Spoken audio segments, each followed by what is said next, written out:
Okay, so I'm here with Stephen Didden of Additive Restoration. So we've talked about this stuff before as far as printing, and I've had Stephen make a center console again. I had this on the channel before, which I'll put a link in it, about these center consoles and the process that we went through. But I'm finally getting a chance to stop by your shop and we can look at all the other stuff that I think is so neat.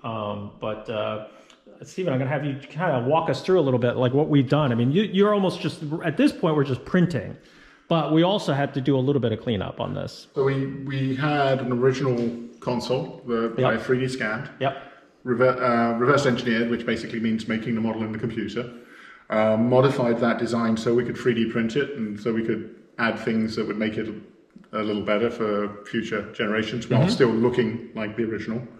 So did all of that. We worked with a company called Big Rep, who actually make giant 3D printers. You know, you can print basically entire car bodies in their larger machines. Wow. Yeah, so for this was quite small. Sure. But these are printed in a high temperature plastic and they're at a fairly low resolution so they can build them quickly enough. But the material is very robust, and you can see here, this is the end, and we can flex that quite nicely for getting it for installation, and it's pretty robust there. We can also add features so that we were able to press in threaded inserts so that we could put the studs in there for assembly, and they become part of the part. Right.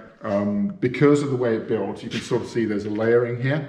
So basically when it's printing, I always like to say these are printed from string. You know, basically it lays down a layer of string, a layer of plastic as a thin bead, paints the outline, colors it in, does it again 4 thou above that, and again and again and again, and you end up with a part. Sometimes you can end up with a bit of weakness in this area because of the way it's built. Right. So what we did was we designed pockets in here that we fill with a glass fiber and resin mix. That adds a lot of extra strength there. We know it's going to hold up probably better than the original ones did. And once we finish cleaning it up, and once it's been coated, once it's been upholstered, you won't even be able to tell. And you'll end up with a part that's much more successful. Now, what I love about this process is that, you know, when I first thought about making one of these things, we thought, you know, the old way would have been to take a mold off of the original one, which you always worry about destroying the original one. And then the other issue is that when you take the mold, then you've got to make you make the negative first, then you make the positive. It's all this process that you do. And you have to basically, you're stuck with what you have. What I think is great about the 3D printing part of it is that, or at least the CAD part of it, is that you can redesign things that you found and also fix things like you're saying with the process of printing it. You know, not only can you print it, but printing also has its certain things that are disadvantaged at printing. So you can fix those things in CAD. So that's right. You're taking advantage of the materials, but you're also taking advantage of the fact that you can manipulate the file before you print it and build stuff. Because I remember the center section, we had reinforced the back side of it. Yeah, so you can because see let me get in the light. You can see the reinforcement there because that helps. The original one was just a thin shell of fiberglass, and that's what could make it crack. So I think all of that is kind of neat that that you can fix all that stuff. Yeah, and we designed it so that we know, it's a bit like building something out of wood. If we know which way that we can dictate which way the grain's going before we make it, and we can accommodate that, and we can use that for our advantage, or we could use it, or we can accommodate details like the pockets for to mitigate it as an issue. Right, and so, also you put it all together. So I mean, I remember you sent me the file when we first did this. It was like it all fit together. So you know that these pieces, when you take it out of the, we're not molding them or just printing them, that they all key together perfectly. They're all going to fit, and they're exactly the same. Every time we do it the old school way, it's always a bit of variation. Yeah, and you just don't know how it's gonna lay. So that's kind of neat. So curious, why the different colors? Is it just a different plastic, or is it just different? These were printed on multiple machines. Okay. Because they're quite large. The process is quite slow. So this probably, I think with this and this in the same build, was a 22-hour build. Wow. So if you've got multiple machines, you basically have sort of two machines, one machine that's dealing with this, another machine that's, say, dealing with these two, right, and another two machines that have space that we can put these guys into as well. Okay, so it's just whatever the plastic, because the color of the plastic is just what, the string is the string, but it's just a different color. That's right, yeah. So the string in this case is actually a high temperature plastic that's they specifically developed for car interior prototypes. Okay, great. So we know that when I send this out, these are going to be upholstered in leather or vinyl, depending on who's going to end up using them. But these guys reached out to me and said, hey, you stole that file, and you know, we do. We just had to get the right printer, because I'd love for you to show me your shop, because you do have a printer. It's just that this printer, because of the size of this, we outsource it because it's a big machine. That's right. But you do have machines here that you do, because your workshop here kind of deals with the same thing, you know. So absolutely. I'd love to get for you to show me a little bit about some of the other stuff. Like this is the same type of printer, the one that you have here, but just in the size of doing this stuff, right? Yeah. So this is a smaller version, similar technology. The technology is known as FDM, which is fused deposition modeling. So the reel down here is, in this case, has an ABS plastic in there. It comes up the tube. There's a hot nozzle with a 0.4 of a millimeter diameter hole in the middle. It heats up the plastic, liquefies it, draws the outline, colors it in, drops this table 4/1000ths of an inch, does it again and again and again, and you end up with parts like this. So this is actually going to be a velocity stack for a very hot Aston Martin DB4 GT. Oh, very nice. Yeah. So in essence, it kind of would, I mean, obviously it's attached, but it would sit on this table, something like that? And then it would just built up that way. So we built it that way. Okay. So this is how they look when they're finished. Okay. And the nice thing about this is we could split them. So we'll machine on the CNC over there, we'll machine the clamp plates that'll hold this down to the body of the Weber. This will go in and hold the emulsifier tube correctly as part of the Venturi. The cool thing about this is we're actually able to do CFD analysis. So we're building a cold air intake at the moment. It's got the standard sort of Weber air intake velocity stacks on there, which look really cool, but actually not that good. Because it was done more for emotions, right? Like what they look exactly. It's very but they Italian. never really, they didn't really look at the way. And so this is ready to go. This can bolt right into the car. It handles the heat, handles all that stuff. It'll handle the heat fine. We can print in a variety of plastics on here, depending on there. We can even print in elastomers, so we can make flexible parts. Okay. And I've even got those in my car where I've built specialized suspension on there and use that for insulators on springs. Oh, that's great. So and the cool thing is that this takes up half the space inside the airbox. It flows better, both at low revs and high revs. Okay. And we're getting cleaner laminar flow air into the Venturi and right over the jets. Great. So we're actually improving this. So curious on this. Sorry to interrupt, but so this kind of works. You're working hand in hand with people who are doing the airflow analysis, or who's doing that part of it? We do that. You're doing it now in house. Oh, great. Yeah. So we do. Okay, good. So we've done it. Because I also find like people doing this because there's you have to kind of key in with engineering and also with model making, and like it's a lot of hats that you wear. Yeah. It's a bit of juggling.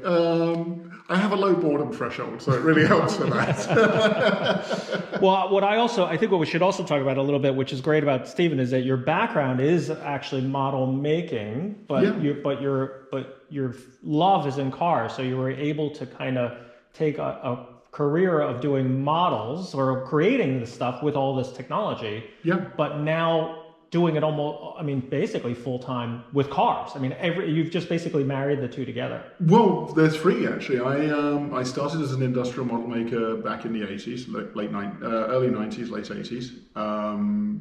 Set up a model shop for the British Museum, worked with them, got into product development, doing a lot of prototyping for that, which involves sort of a much higher level instead of just making it, because you're doing verification, testing, stuff like that. Moved over here, ended up starting a prototyping discipline within a company called Smart Design, which is basically the biggest industrial design company in New York. And at that time, they had offices in London and San Francisco. got to a point where I accidentally cut my thumb off. Oh boy. And while they then surgically reattached it, and while I was waiting for everything to heal, I started doing more CAD work just to help out, and ended up becoming a design and mechanical engineer as well. Ended up sort of with quite a few patents and working on everything from hamburger flippers right through to laparoscopic surgical devices and stuff like that, and designing those and coming up with solutions for that. So there was that marrying of those two things. I've always had an old car problem. I've always liked cars that were a little out there in their engineering thinking, which is why I have a P6, because it's just different. That's a Rover P6 for those who don't know. Yeah, right? yes, exactly. So we're talking bell crank.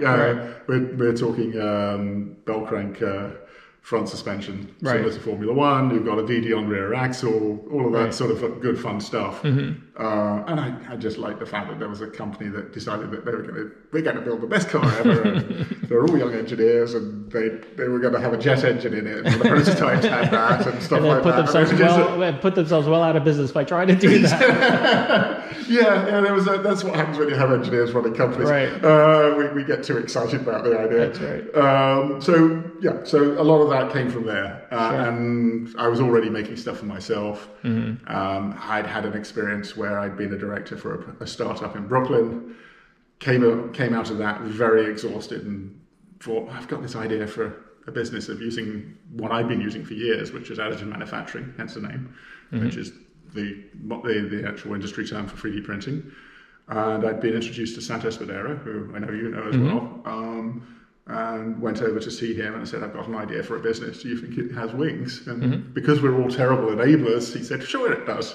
And 6 years later, here we are. No, I think it's great. No, and I met you from the same thing. I mean, it's this whole connection of people who, we all talk about it. I mean, we're just mechanics, but we also, wouldn't it be great if we had somebody who can do this for us? But what I've also recognized when they first came out, when this whole technology, this small, printer systems started coming out and people were talking about it, I kept saying, it's not pressing a button. It's like this whole idea of just, hey, this is going to be great. It's going to change our business. All these old cars, we'll all be able to make these parts from scratch, and it's all going to come out, and it's going to come out with bolt around the car. And I just knew that it wasn't so simple. But when I met you, I was like, okay, well, here's somebody who has the experience, has the material understanding, has the understanding of how all this stuff is engineered. That's who you need to do to make these things. That makes it perfect, because I think I could have bought one. I could have bought CAD. I could have, put it all together and punched something up and would have printed something, but it wouldn't have worked because it would have been banging my head on the wall trying to figure out, well, why did this thing fall apart?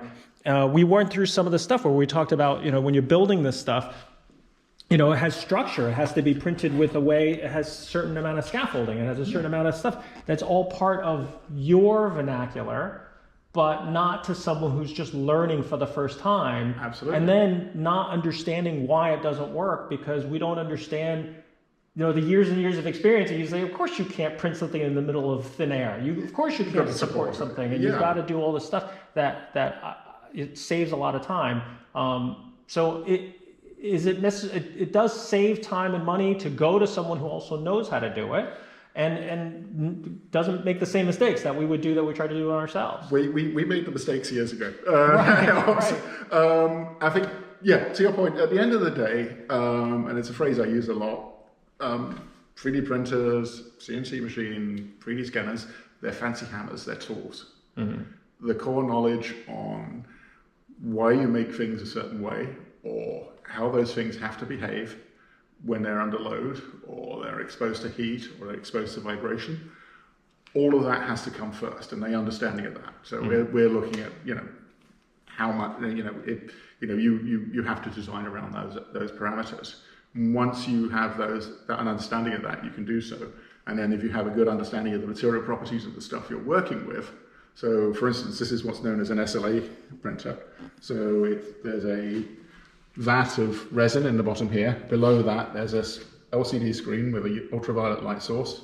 This table drops down inside. It flashes for half a second with cross section. That cures the resin. It lifts up 20 microns. Does it again. And 20 microns is I'm not even going to do the math, but it's about a 20th of a millimeter. So pretty fine. Do the same and just keeps on growing until it comes out of there. And we can use that. And we use that for some interior parts where I've played around with the resin properties so that it becomes stable, becomes UV stable later on. And we're having great success with those. But it's more for either for something where we need a very precise part that we can use to make a mold, or we have something that's not necessarily functional. It's about appearance. We can do those on here, and we can produce parts pretty nicely. And so that works great for that. This machine, the resolution's lower, but the parts that we produce are actually in plastics that you would see in normal production cars today. And we know that they're going to be fine and they're going to be functional and they're going to hold up well. And we can do a lot of stuff with that. Right.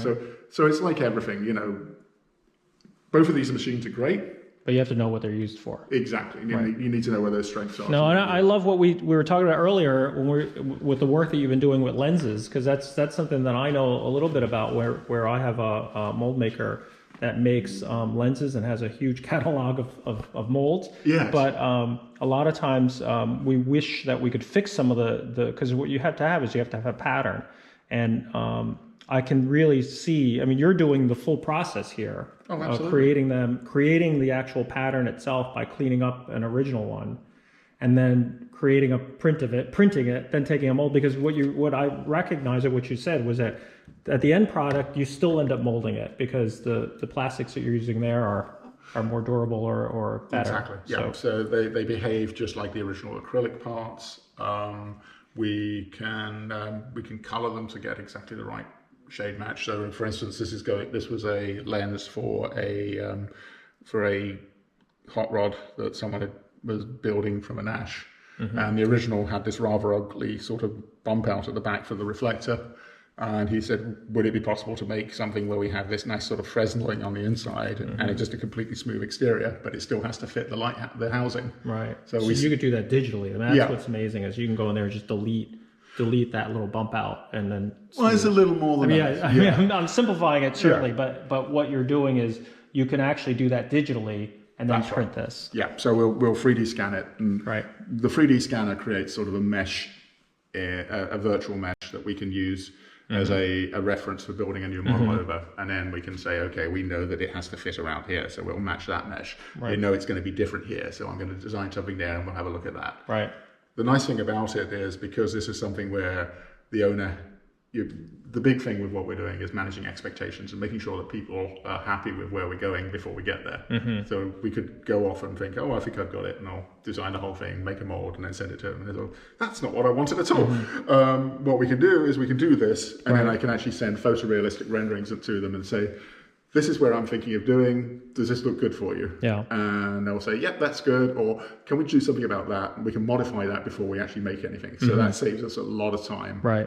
And gets us, means that everybody's happy. No, it's great. You could do one step at a time. I mean, you can create that digitally without actually printing this, and then you can then print it. They can actually, I also know people love holding stuff in their hands. Oh, absolutely. So now they can actually hold this and say, wow, this is exactly what it is. And then you can then go to the next step to make the actual mold of it, which is then that's what the vacuum and the pressure containers and all that other stuff that you do. It just goes back to the old style way of doing this stuff and creating these silicone molds. Yeah, in fact, we even 3D print the box that creates the mold. Okay, all right. So you'll see that it's actually the same shape with a little bump out for where the... No, it's like a little factory here. I just designed that at the same time as I designed this, send that to that printer over there, and it's printed out of...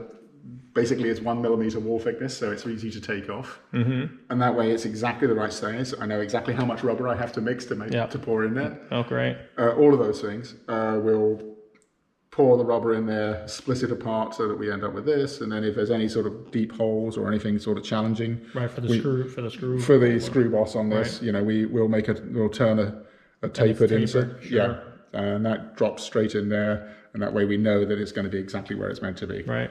And then this one is another example because, again, as the old saying goes, there's many ways to skin a cat, right? I mean, this is CNC'd. The original one was this little, I'm sure it's a chrome-plated stamped steel piece that the plastic insert into it. But then, because we've seen it all done in automotive lenses, but what you're doing there is you're CNCing it because there's so limited production that you can actually just make this out of CNC in stainless, and That's then right. make it the same size, and then press that in there. That's right. Yeah. And then that's it's probably a press fit or a glued in fit. But, Yeah, it's a glued-in fit, but it's a pretty close to an inch of here. And on a car, you would never even know that was a reproduction. But again, it depends on, I guess, on the customer. If we're, I always joke about it. We're never going to get rich making Ferrari parts because we do this stuff. We do this stuff because it's so much fun. But like I always say that if we really want to make money, we should be making reproduction parts for Mustangs and Corvettes. Oh, absolutely. Yeah.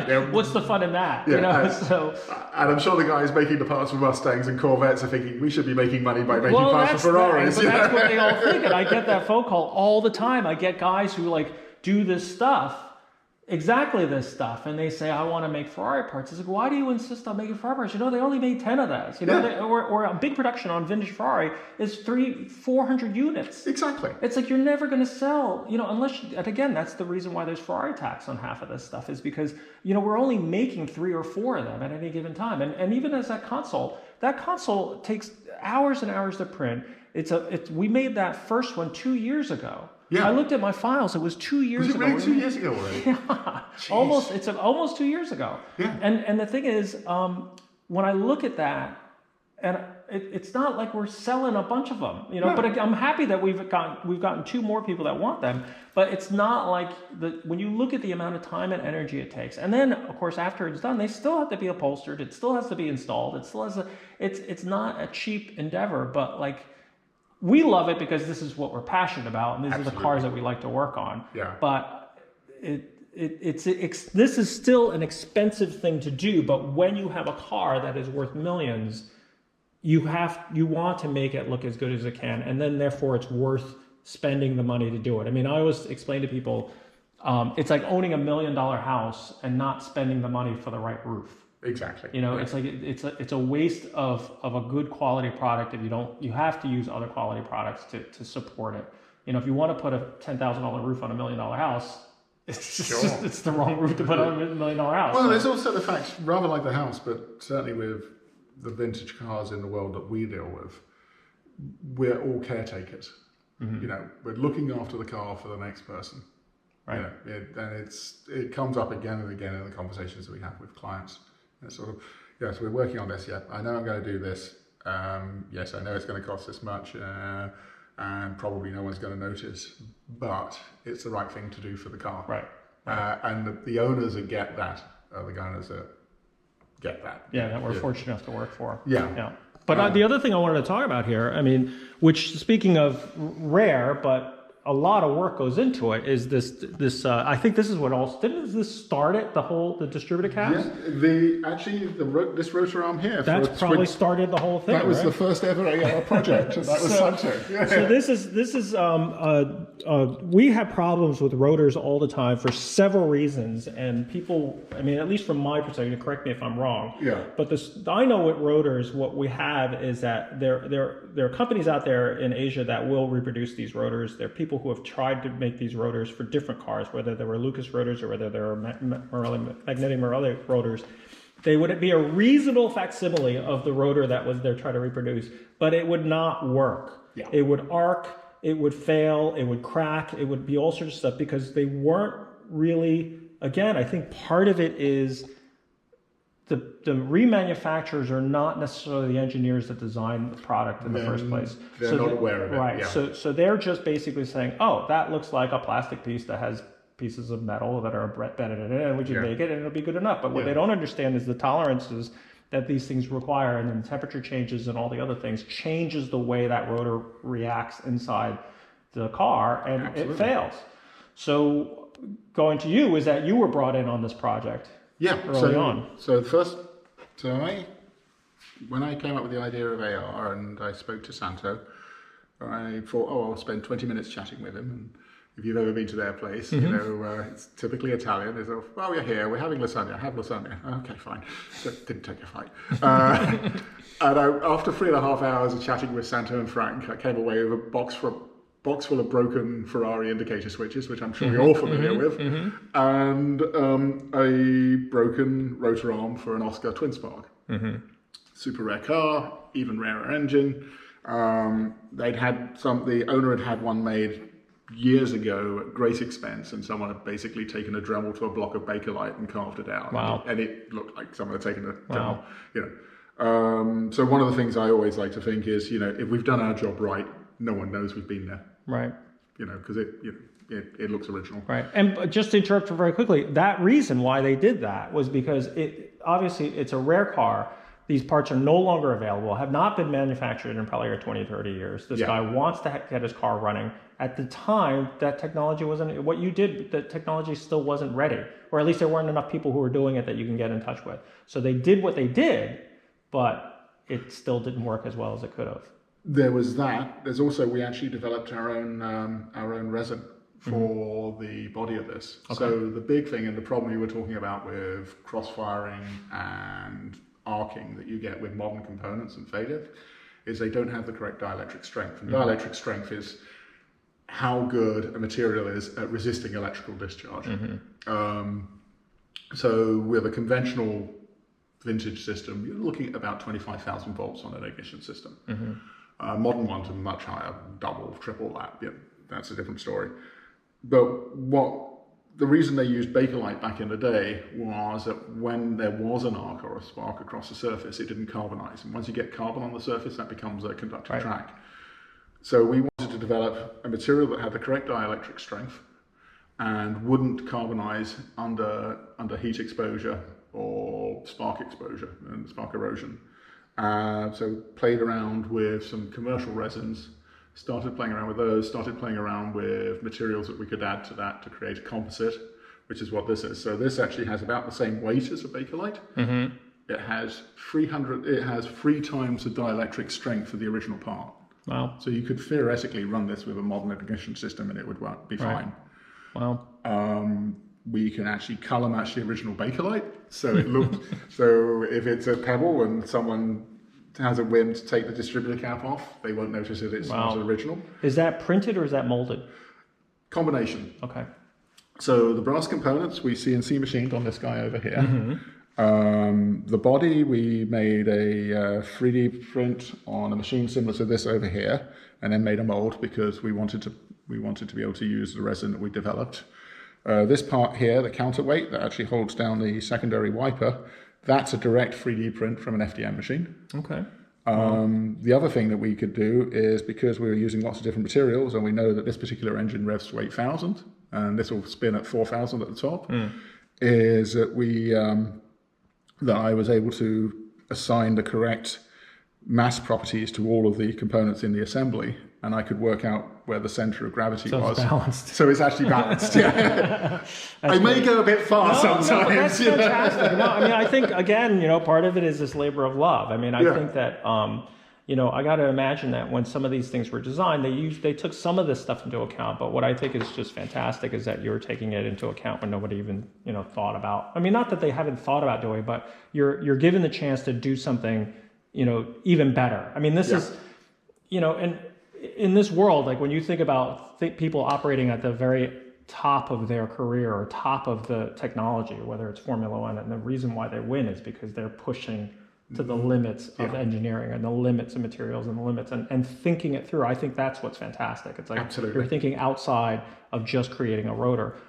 Unfortunately, like, have you done the math? Like, how many of these twin spark rotors are out there? Like, I'd rather not say. But you're very fortunate that you've had the chance to do that and design it to the furthest extent. I think that's just great. I mean, I think that, in this whole world, does everybody really care? Does YouTube really care? But at the same time, I think there's a number of people we are doing this stuff, which is like, we really love hearing that, because it brings back faith into the fact that people do care about what they're doing. Because I've done videos on these rotors where I've talked about all the failures of the reproduction rotors and how we have it. So it's good to know that, these things are still, there are people thinking through it. And again, I think part of it was also, you were talking about these engineering drawings. It's like, each one of these things, when you designed it, you have all this thing documented. So you can go through. And the same thing with the caps. We do the same issues with caps sometimes with that. So. Yeah, exactly. Yeah. So this is for the distributor cap for actually an Oscar 1100. And you can see it's been used quite a bit. The resin's quite aggressive on the mold. So this started out looking like this. Right. So these metal inserts here create the paths for the wires. Right. And then we have these little metal inserts here that hold the contacts and Right. and the posts and what And have then you. when this comes out, then you still have to press in your little brass inserts. No, in the they're molded screws. directly they're in molded there. directly So into it. these Okay. actually hold the parts. Gotcha. Okay, so then when it comes out, those come out with it. Yeah, so what we do is we actually unscrew these first. Okay, yeah. It's amazing when you think of how much is involved in a simple distributor cap. I mean, these things still have to be manufactured. They still have to machine. They still have to put threads in them. They still have to do all this other stuff. Yeah. And then they have to be inserted properly Into a mold. and then released and all that other stuff. People, I don't think you realize how much is inside of a distributor cap. I did a part count on just the cap, not talking about all of the components to make the tooling.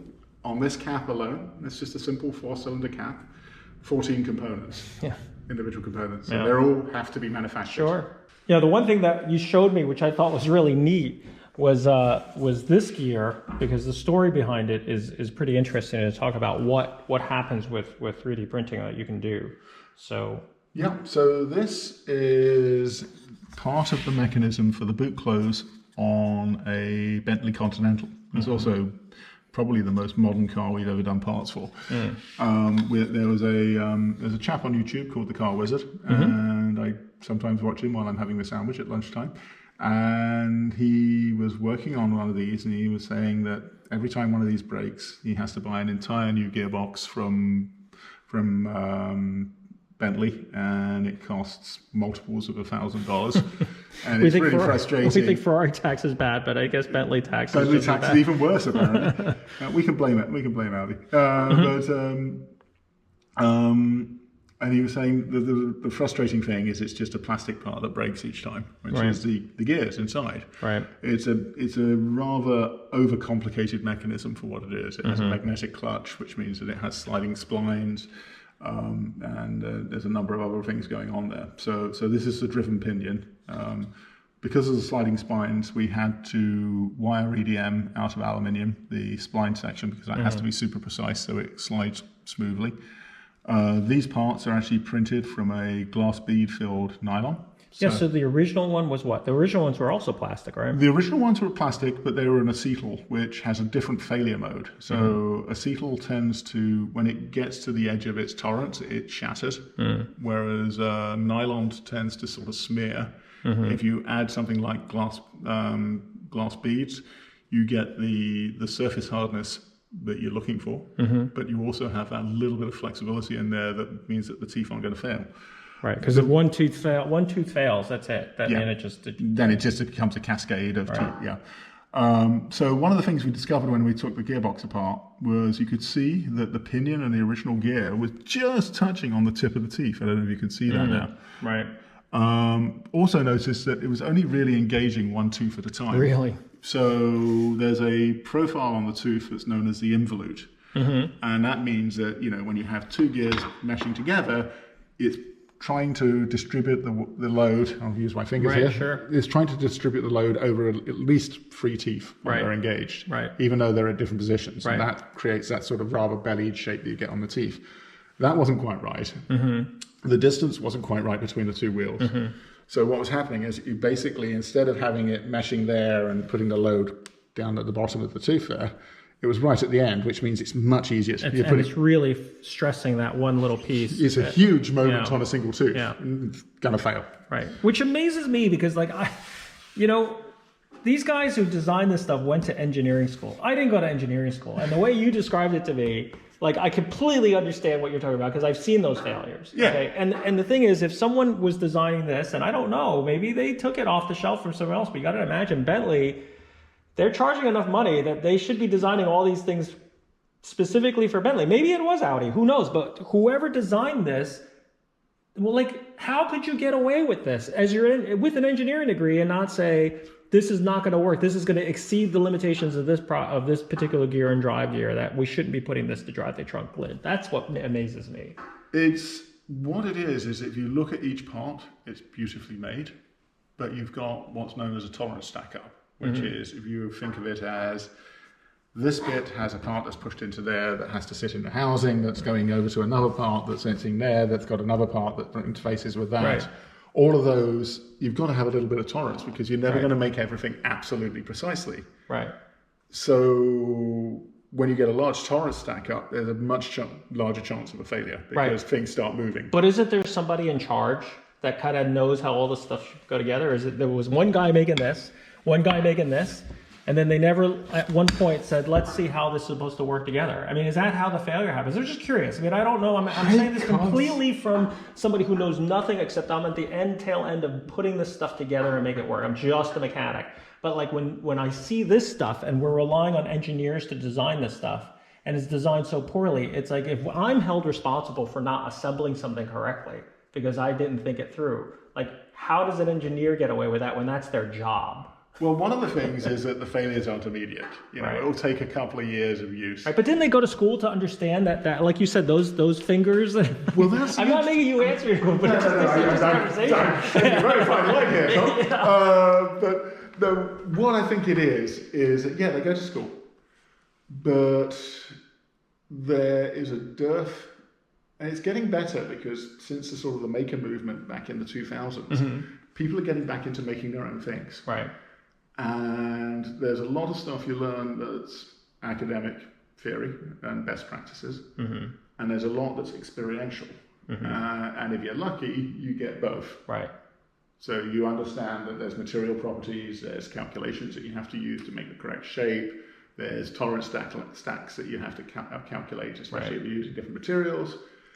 That's all technical stuff you have to learn from a book, or you have to learn that way. There's the aspects of, I'm at college, I have an old beta car that I have to get to school on the next Monday. I've got to fix that part this weekend so I can get there. And you take it apart and you find out why it's failed and you go, oh, of course that's why it failed. It's a stupid idea. Or, oh, I can see why that's failed, but it's been 30 years to get to that point. I'll give it a break, you know. And because of those experiences, you learn an awful lot. And if you've got the right aptitude, those two marry together and you end up with a stronger part at the end of it or a stronger solution at the end of it. And that's something that comes from experience. You've got to remember that there's not everybody. There's what was it? There was a part on my Saab that is notorious for breaking.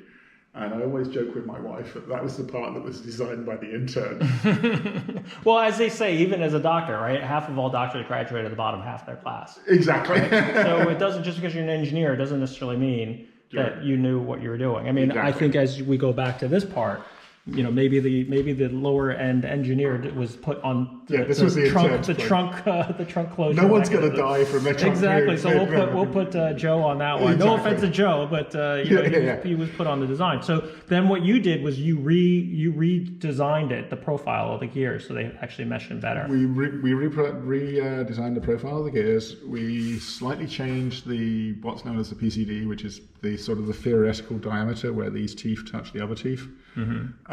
So that they were actually meshing correctly and you actually had the teeth fitting correctly between the two. What we tend to do is we'll do 3D printing. 3D printing is really good and it's pretty accurate to a point. So what we'll do is we'll use a combination of technologies. So for instance, in this case, because we've got a part that's sliding on here and it has to move easily, we use a process called wire EDM. So if you get a sheet of aluminium that was this thick, and we have a known profile, which is all of the splines, and then I put a hexagonal shaft on the inside on this gear so that we could press fit on. Wire EDM is incredibly accurate. You can make parts that are line-to-line fit, so when they assemble, you can't see the lines, and they're airtight. Great. You know, so we can use that. We can use that process fairly easily and get this part done. And that way, where we need that super high tolerance, we have it built in. Where we have a tolerance that we know can be sort of plus or minus sort of 0.02 of an inch, which is not untypical. You know, we can use just the regular 3D printed stuff, and we can work between those things. So it's understanding where you can do that, and understanding how you can augment various things. This is another nylon part. This is a larger diameter runner for an Alfa Romeo Busso V6, and this is a prototype, hence the crack in it. When we were trying out different, you can see we were trying out different inserts to make sure everything works. We do a lot of testing. The part, we have one car that we know has at least 12,000 miles on the clock great. with these on. And they're sitting in the middle of a V6 engine that's a pretty highly tuned engine with a heavy cast aluminium plenum chamber supported by these. No problems at all. Right. The areas where we know we have to have tolerances, like making sure this surface here is perfectly flat for sealing. Right. And this area here, which is the where the injector seal goes. So you have the injector going through here and it's screwed into position. Wow.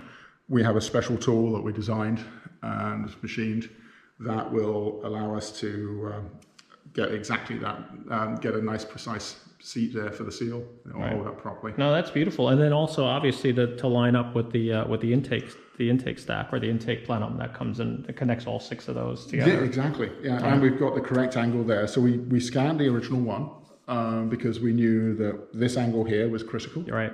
This outside diameter was critical because it's got to fit on a boot already. This surface here is critical. The pickup points for the bolts and for the injector and the angle of the injector, all of those were critical from the original. And then we basically threw everything else away and designed it with a bigger diameter here. We actually have a slight tapering, so we actually can we increase airflow going in there.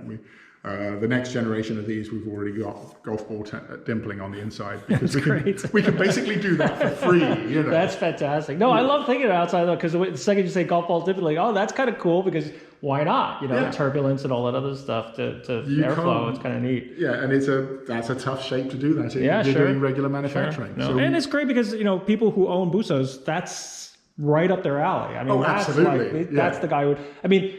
I was going to put you on the spot. It's like you do these projects. I'm so happy you are doing these particular projects because they're so passionate. The owners are just as passionate as what you're doing. Yeah. But would you be willing to do an intake rudder for Taurus? That's the big question, right? Because it is technically the same thing. You can make them better, but the passion in the owners in some of this stuff is kind of neat. Like you're really thinking outside the box for them because they're just as responsive to doing that kind of stuff. There's definitely an aspect of that. The people that tend to get in touch with us are the people who are really passionate, and they've exhausted all other avenues. Right. There's a lot of off-the-shelf stuff for sort of tuning Fords and GM motors and stuff like that. When it comes to something like Alfa Romeos or certain MG Rover products, even there's no one out there really doing it, but there's quite a bit of potential in the basic designs that are on there, so. There's a lot of small companies, and the term we use in the UK is cottage industries, which is small outfits like. No, that's what we all do. I mean, kind of like the same thing I do. I mean, we're all of us are kind of doing in our own little workshops, working on this little small group of people, small enthusiasts, but big thoughts and big ideas that I think is just great. I mean, like I said, I think it's great that you're doing this and that you're supporting and doing some of this stuff that we get involved with. But it's kind of funny. It's like the whole world is kind of going on to all this other stuff, but yet we're still in this tiny little world and making these little projects that certain people are really passionate about and really love doing it. So, I really thank you for your time and doing even the project that I have, which is this the center console. But no, we've done stuff. I mean, I think there's a few things in your catalog on your website that we've made, and it's in a file. So it's simply about if somebody orders it. And you and I've talked about certain things that we said, this is something that I know is not available, you should print it, and then we have it. And, it's not like they're flying off the shelves, but it's great to have them and available. So if somebody orders one, you can just hit the print. Yeah, we call it we call it manufacturing on demand. Right. It's great for us because we already have the data. We already have the entire process mapped out. We can get things made fairly quickly if we haven't got them in stock, but we can keep really small range of stock items because we know they're going to sell, but we don't have to go through the investment. So the investment for me is the time in developing the product. We know that the investment of my time in the beginning, we try and amortize over as many as we think we're going to sell. So we're never going to be rich, but we try and make sure that everybody ends up with a fair crack of the whip. Sure, and I feel like also part of it is to get the word out. I mean, we need to get. I hate seeing cottage industry shops working against each other because they're making the same product. I think that that's a waste of talent and energy. I think that there's so many things that we need to make as a community. There's enough for everybody. There's enough for everybody, and to keep you from chasing down a product down a rabbit hole that takes you away from making another product, and someone else has already done it.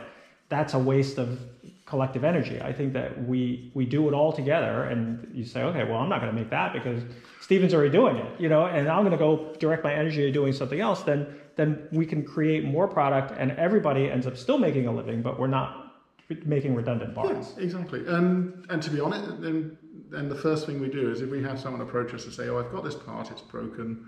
I've had a look online, I can't seem to find it. Do you think you'll be able to make it? First thing I do is I jump on there, and I've got pretty good Google through at this point in life. Right, and make sure yourself, right? And then you know, every once in a while I go, actually, there's a guy in Australia that's already making these, and he's done all the investment, and his price is comparable with mine. It might even be a bit cheaper than mine. Right. I talk to him first, you know, because as you say, we don't need to be competing with each other. There's enough out there for everybody, and you know, we try and do it right, you know, and that's sort of just been the ethos of us, of what we do here, you know, that and just helping keep things around, keeping these cars around. That's right. Well, thank you very much, Stephen. Thanks for your time. And, you know, I'm looking forward to doing some more stuff and see what's going on in your shop and the next time I come down. I really look forward to that. It'll be always fun. Thanks, Stephen. Thanks a lot, Tom. Yep. Take care.